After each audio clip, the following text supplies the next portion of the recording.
मानव समाचार, मानवता के हक में।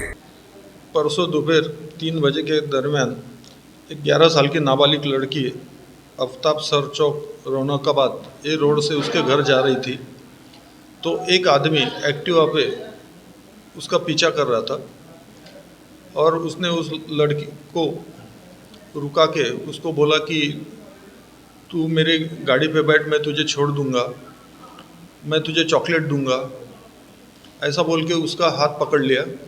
लेकिन वो लड़की ने उसकी बात मानी नहीं और तुरंत भागते भागते उसके घर में चली गई और ये बात अपने पिताजी को बताई।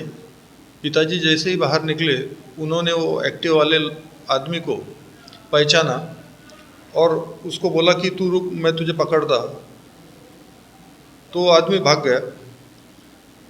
उसके बाद कल इस मामले में लड़की की कंप्लेंट पे Guna register number 21/24 IPC 354D 354 504 POCSO 8 और 12 के तहत मामला दर्ज है। आज कल रात को पब्लिक और पुलिस ने उस आरोपी को ढूंढा। वो आरोपी मिलने पर उसको अरेस्ट किया। आज उसको कोर्ट में हाजिर किया। उसको 1 दिन की पुलिस कस्टडी रिमांड मिली है।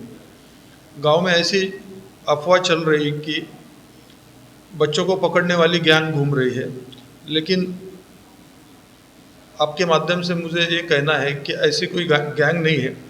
आरोपी ये जो है ये मानसिक रुग्ण है और ये नाबालिग लड़कियों को छेड़ता है।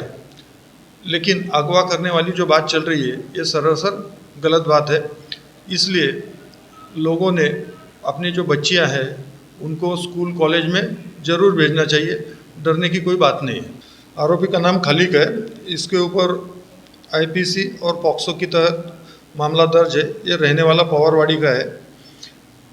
ऐसा कल सुनने में आया था कि ये आरोपी ने इसके पहले भी ऐसी वारदात की है, लेकिन पुलिस में इसकी कोई कंप्लेंट नहीं पहले की वारदातों की।